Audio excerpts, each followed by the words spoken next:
요즘 우리는 위기라는 말을 입에 달고 삽니다. 뭐 예를 들어서 뭐 기후 위기, 또 금융 위기, 또 국제 정세 위기, 또 남북 관계 위기, 코로나 위기 등 다양한 위기가 여기에 직면해 있기 때문에 그렇습니다. 하지만 그 어떤 위기보다도 가장 근본적이면서도 본질적인 위기는 역시 가정 위기라 할 것입니다. 또한 가정의 위기 중에서도 특별히 결혼과 출산의 문제는 매우 심각합니다. 먼저 결혼 문제에 있어서 한국보건사회연구원의 조사 결과에 따르면 이 젊은 세대가 결혼하지 않는 이유가 있습니다. 남성의 경우 낮은 소득 또는 주택 마련 비용, 결혼 생활 유지 비용 등 자신의 경제적인 문제로 인해서 결혼하지 않는다는 것이 40%가 넘었습니다. 여성도 별반 다르지 않습니다. 상대 남편의 경제적인 조건은 물론이고 본인의 경제적인 문제가 결혼하지 않는 가장 큰 이유였습니다. 2023년, 그러니까 올해죠. 3월 4일자 경향신문에 따르면 청년들이 결혼하지 않는 이유가 사회 구조적인 문제 때문이라고 합니다. 그러니까 자산, 거주, 일자리를 얻기 어려운 그런 구조 가운데 있다는 거죠. 우리나라가. 그래서 이러한 그런 이유 때문에 20, 30대 청년들은 결혼을 포기할 수 없다고 하는 것입니다. 출산의 문제는 더 큰 문제입니다. 통계청의 자료에 따르면 2022년, 그러니까 작년이죠. 작년 가임 여성 1인당 출산율을 나타내는 합계 출산율이 0.78명이라고 합니다. 0.78명. 심각하죠. OECD급, 즉 경제협력개발기구의 평균이 1.59명입니다. 그러니까 우리나라는 그 절반에도 미치지 못하고 있다는 것이죠. 심지어 OECD 국가 중에서 출산율이 1명도 안 되는 그런 나라는 우리나라가 아주 유일하다고 합니다. 이렇게 되면 지금부터 24년 뒤에는 어떤 결과가 발생이 되느냐. 국회 미래연구원의 분석에 따르면 대한민국의 대부분의 지역이 소멸 위험 또는 고위험 단계에 접어들게 됩니다. 좀 잘 안 보일 건데 잠깐만 좀 불 좀 꺼주시겠어요? 너무 안 보여서.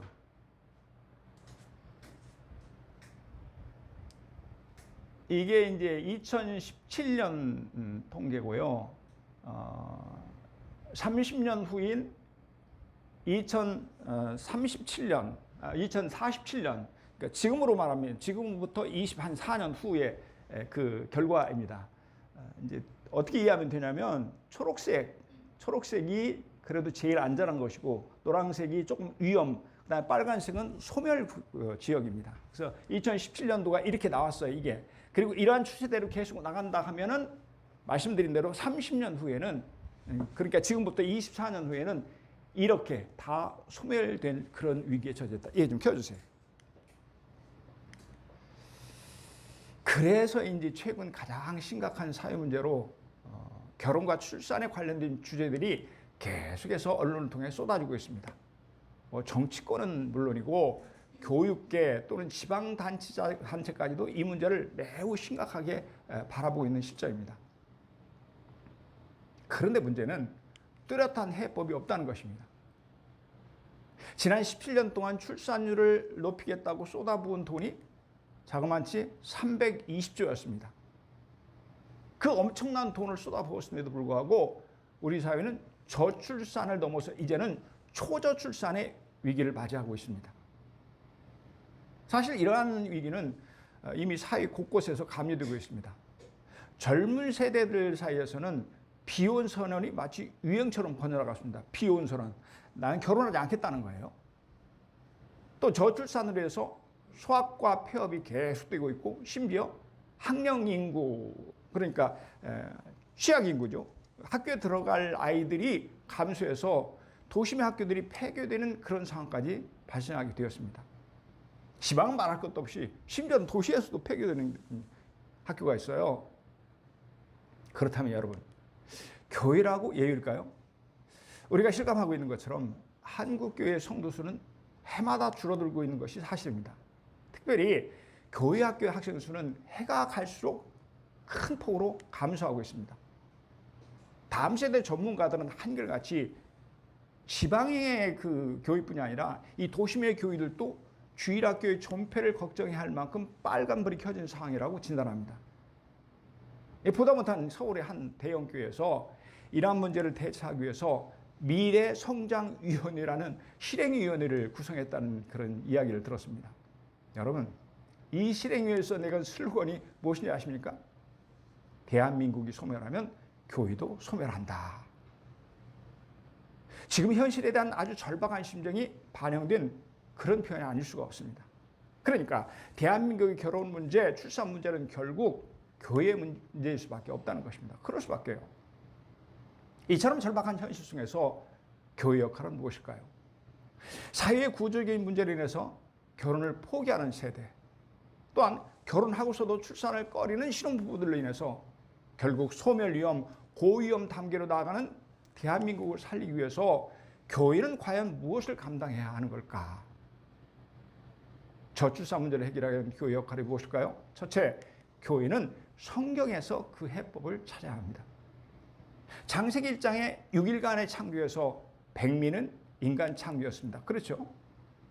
그리고 인간 창조 이후에 하나님께서 인간들에게 주신 첫 번째 명령은 생육하고 번성하고 충만하는 것이었습니다. 오늘 본문 28절이죠. 우리 함께 읽겠습니다. 시작. 하나님이 그들에게 복을 주시며 하나님이 그들에게 이르시되 생육하고 번성하여 땅에 충만하라. 땅을 정복하라. 바다의 물고기와 하늘의 새와 땅에 움직이는 모든 생물을 다스리라 하시니라. 아멘. 우리는 이것을 문화명령이라고 합니다. 우리가 주목해야 하는 것은 이 세 가지의 명령인 생육, 번성, 충만은 모두 생명과 연결되어 있다는 것입니다.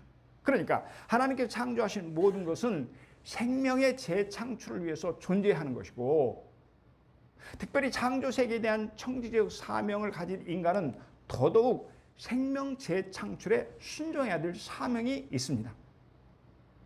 물론 이 말씀이 무조건 최대한 많은 자녀를 낳아야 한다는 것을 의미하지는 않습니다. 왜냐하면 고린도전서 7장 8절에서 보면 어떤 사람은 결혼하지 않고 자녀를 낳지 않음으로 하나님을 기쁘시게 될 수 있기 때문입니다. 그런 것도 있죠. 그럼에도 불구하고 모든 인간은 생명의 재창출을 위해서 생육해야 하고 번성해야 하고 충만해야 하는 사명을 받은 자임에는 틀림이 없습니다. 사랑하는 여러분, 온 인류가 죄로 인해서 물심판을 받은 이후에 노아에게 어떤 명령이 떨어지는지 보십시오. 하나님께서 노아에게 어떤 명령을 하셨습니까? 하나님이 노아와 그 아들들에게 복을 주시며 그들에게 이르시되 생육하고 번성하여 땅에 충만하라. 생육하고 번성하여 땅에 충만하라. 창세기 1장의 명령이 반복되고 있습니다. 왜 똑같은 명령이 반복되고 있는 걸까? 하나님의 생명 재창출인 생명 번성 명령은 변함이 없다는 것입니다. 물심판 이후에 노아와 그 가족들은 변함없이 생명 재창출을 위해서 생육하고 번성하며 충만하라는 그런 명령에 순종해야 한다는 그런 말씀입니다. 예수님께서 이 땅에 다시 오실 때까지, 재림하실 때까지 이 명령은 절대 변하지 않는다는 그런 뜻입니다. 그렇다면 인간이 생육하고 번성하고 충만하는 마신 하나님께 순종하는 방법이 무엇인가요? 어떻게 하면 순종할 수 있을까요? 이러므로 남자가 부모를 떠나 그의 아내와 합하여 둘이 한 몸을 이룰지니라. 둘이 한 몸을 이룰지니라. 어떻게 하라는 거예요? 결혼을 말합니다. 그러니까 하나님께 직접 디자인하신 한 남자와 한 여자가 결혼을 통해서 생육하고 번성하고 충만하는 명령에 순종하는 것입니다. 신학자이면서 10년이 넘게 이 48개 도시에서 250개의 교회를 개척했던 팀 켈러 목사님이 있습니다. 그는 결혼을 말하다라는 그의 저서에서 미국 장로교회에서 쓰는 공동 예배서를 인용해서 이런 말씀을 합니다. 하나님께서는 인류의 안녕과 행복을 위해서 결혼 제도를 만드셨다. 하나님께서는 인류의 안녕과 행복을 위해서 결혼 제도를 만드셨다. 그러면서 그는 성경이 창세기의 아담과 하와의 결혼으로부터 시작해서 요한계시록의 그리스도와 교회의 결혼으로 끝난다는 것을 지적합니다. 그러니까 성경의 시작과 끝이 결혼이라는 주제로 연결되어 있다는 것입니다. 그만큼 결혼이 중요하다는 의미입니다. 하지만 최근 우리 사회는 결혼과 관련해서 심한 몸살을 앓고 있습니다. 몸살 정도만 끝나면 좋겠지만 분위기를 보면 그리 가볍게 끝날 것 같지가 않습니다. 얼마 전에 보건복지부 주관으로 저출산 대응 2030 청년 긴급 간담회가 개최되었습니다. 그러니까 결혼과 임신, 출산에 대한 청년들의 생각이 무엇인가 그들의 말을 들어보기 위해서 연 거죠. 이 자리에서 미혼 청년들은 자신들이 왜 결혼하지 않는가에 대해서 세 가지로 대답을 합니다.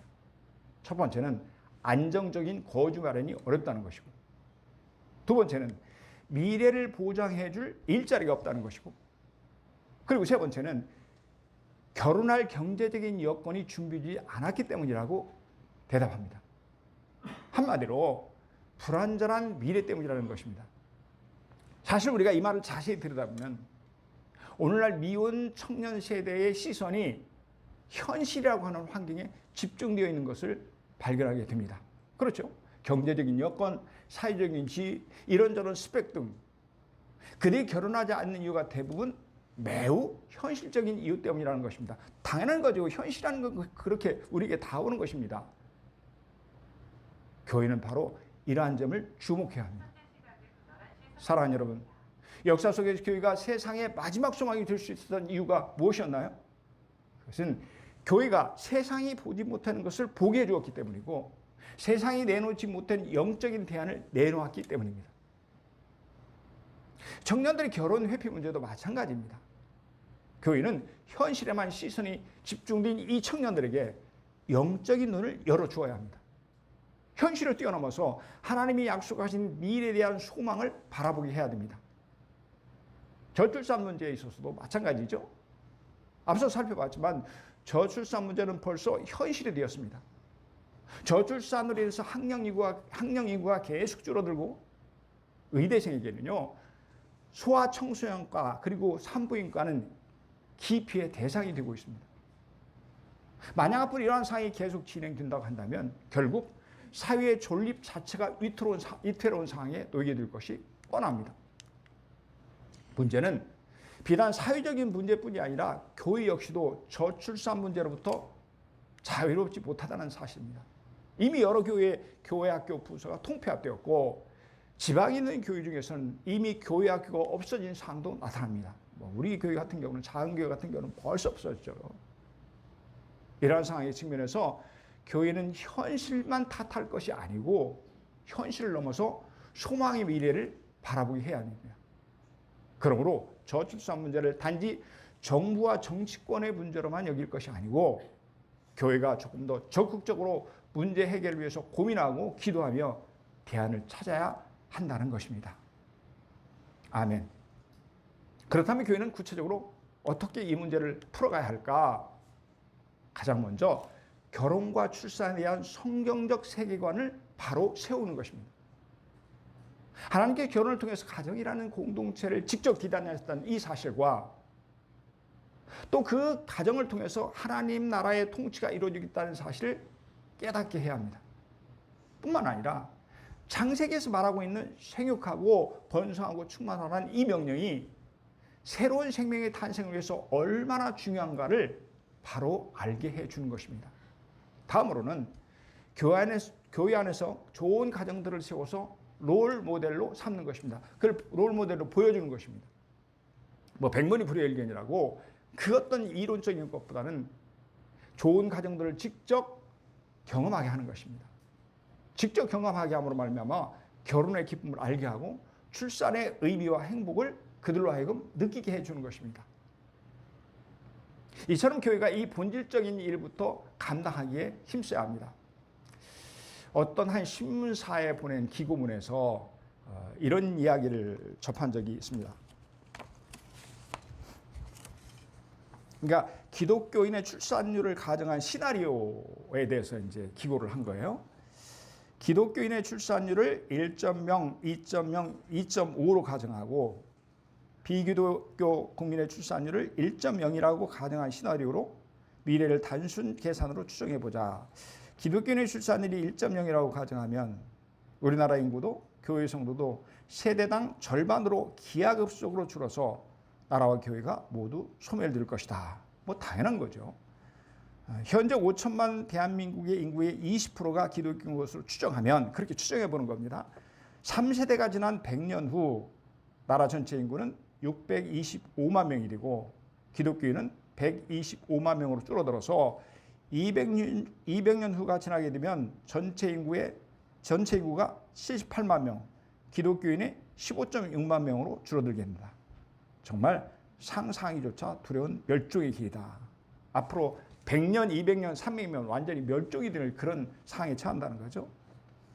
그러나 기독교인의 출산율을 2.0으로 가정하면 출산율 1.0인 비기독교인의 인구는 100년 후에는 500만, 200년 후에는 62.5만 명으로 줄어들지만 기독교인의 수는 1000만 명으로 유지된다.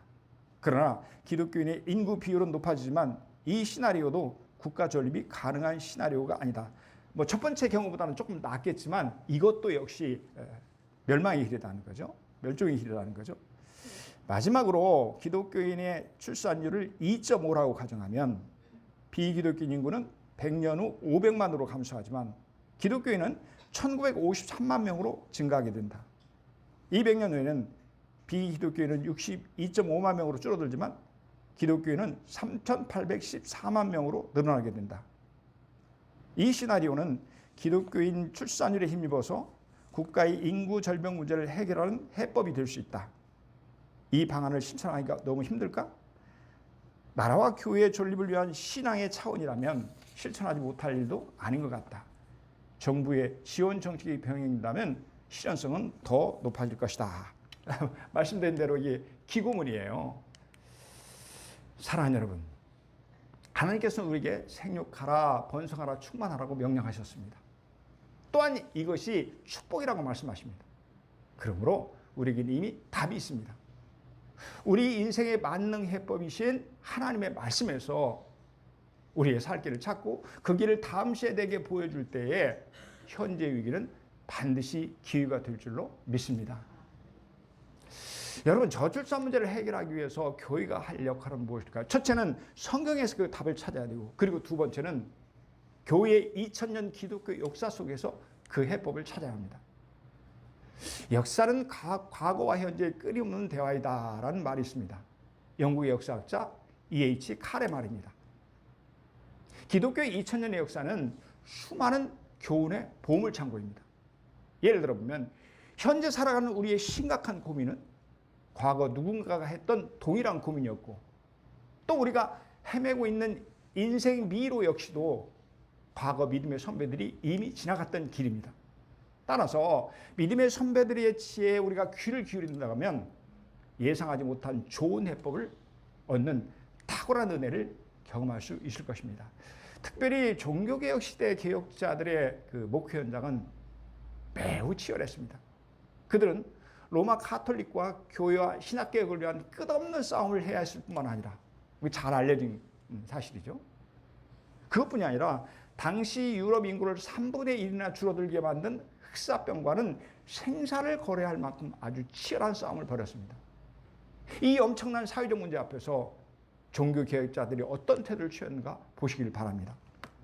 그러니까 이제 종교개혁자들이 그 당시에 어떤 일을 했냐 하는 것이 역사적인 기록에 이렇게 남아있는 거죠. 역병가를 부르며 죽어가는 병자를 신방하고 복음을 전했던 쯔빙글리는 본인 역시도 흑사병에 걸려 죽음의 문턱까지 갔다가 회복되는 고초를 경험해야 했습니다. 루터는 흑사병이 발생한 도시에서 목회자가 떠나야 하는지를 묻는 이들을 향해서 불길을 피하듯 죽음을 피해 탈출함이 마땅하지만 다른 사람을 보살피고 돌볼 의무가 있는 사람은 피신하지 말아야 한다고 말하면서 본인 스스로 도시에 남아 끝까지 병자들을 돌봤다. 특히 제네바의 칼빈은 사역하는 동안 무려 5번이나 흑사병을 경험합니다. 어렸을 때 어머니를 잃은 칼빈은 결혼한 후 얻은 새 아이와 부인마저도 흑사병으로 인한 슬픔을 경험하게 됩니다. 일평생 죽음의 공포와 싸워야 했던 칼빈은 그 공포 앞에서 이렇게 말합니다. 우리는 모두 서로에게 빚을 지고 있는 사람으로서 목회를 함에 있어 무엇을 필요로 할 때 모자람 없게 우리가 그것을 충당해 주어야 합니다. 사실 칼빈의 제네바 사역의 핵심은 교회를 통해 돌봄과 사랑을 실천하는 디아코니아 사역이었습니다. 디아코니아, 돌봄 사역을 얘기하는 거죠. 전쟁 고아들을 돌보며 신앙의 자유를 찾아온 사람들을 따뜻하게 보살피고 가난한 사람 물론이고 이런저런 인생의 문제로 고통받는 사람들을 사랑으로 격려하는 일을 제네바 교회가 헌신적으로 감당했습니다. 이러한 사회적 문제 앞에서 칼빈과 제네바 교회는 기부자들을 모집하고 그들을 통한 기금 마련에 온 힘을 쏟습니다. 이러한 노력으로 1550년 급격히 늘어난 난민들에 대처하는 일에 큰 효과를 보게 됩니다. 심지어 칼빈은 제네바시를 향해 가난한 사람을 구할 대책을 내놓으라고 성가실 정도로 촉구하기도 했습니다. 시의 요구를 한 거죠. 우리가 특별히 주목해야 하는 것은 칼빈의 디아코니아 사역이 초대교회로의 복귀였다는 사실입니다. 칼빈은 초대교회 집사들이 구제일을 담당했다는 사실을 확인하고는 다시 초대교회 집사의 직무를 회복시킵니다. 그런 집사를 세울 때 그의 직무를 가난한 사람을 돌보는 사람으로 분명하게 규정합니다. 집사들로 하여금 주기적으로 가난한 사람들을 방문하게 했고 또 병자들의 회복을 위해서 간절히 기도하게 했습니다. 예, 이런 이게 문헌으로 이렇게 남아 있는 거죠. 우리 기독교 역사의 문헌으로 남아 있는 거죠.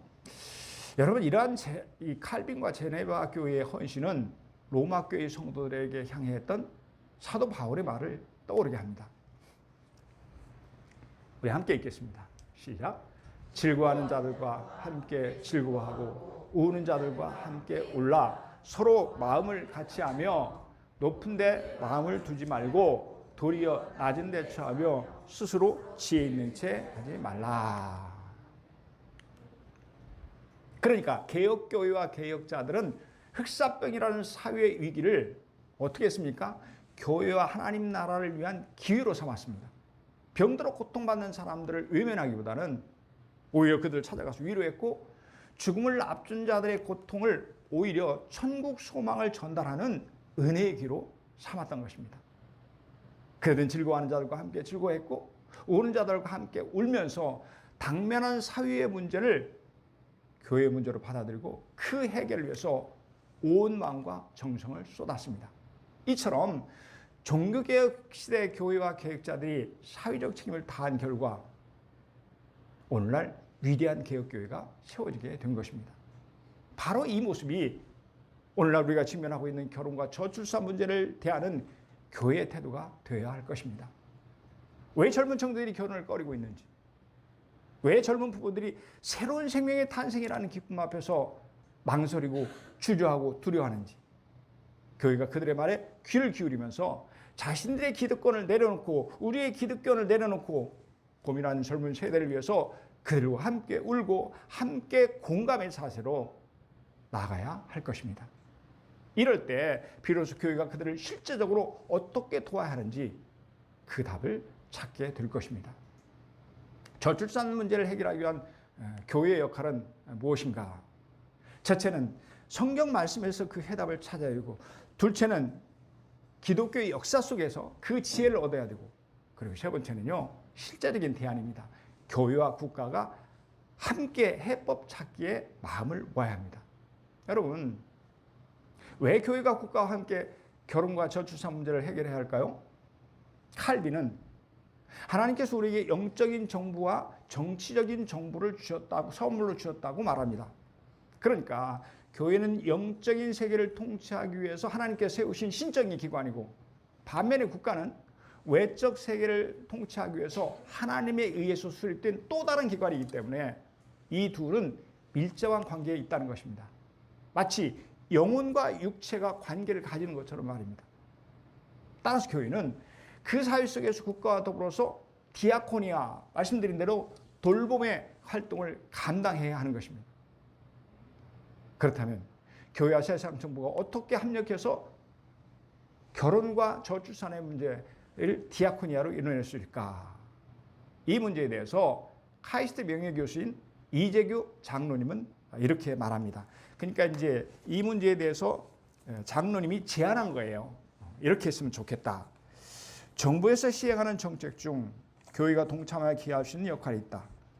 예를 들어 직장이 어린이집을 의무화하거나 방과 후 교육을 위해서 학교 공간을 활용하듯이 교회의 공간을 이용할 수 있는 것이다. 불가능한 아니죠. 평일날은 다 평통 비어 있으니까. 교회가 평일에 교회시설 개방해서 어린이 놀이방, 방과 후의 교회시설 등의 서비스를 제공하면 좋겠다. 이렇게 자연스럽게 차세대 교회를 찾아오고 교회가 사회 문제 해결에 보탬이 되는 역할을 하는 것이 이 시대에 필요한 사회선교일 것이다. 다음 세대의 출산과 양육으로 교회와 나라가 든든해져야 불우한 이웃을 도울 수 있는 지속성을 유지할 수 있다. 이렇게 제안을 한 거죠. 정리해 보면 교회가 인적 공간적인 공간적인 자원을 제공하면 정부는 그에 따른 재정적인 지원 또는 다양한 후원을 제공하면 된다고 하는 것입니다. 사실 결혼과 저출산의 문제와 더불어서 우리 사회의 가장 큰 고민 중에 하나가 고령화 사회의 가속화입니다. 어찌 보면 똑같이 또 심각하다고 볼 수 있죠. 이 둘을 어떻게 해결하는 것이 우리 시대의 숙제입니다. 그런데 만일 교회 고령화된 인재들을 다음 세대를 돌보는 인적 자원으로 활용할 수 있다고 한다면 훨씬 더 쉽게 이 문제를 해결할 수 있을 것입니다.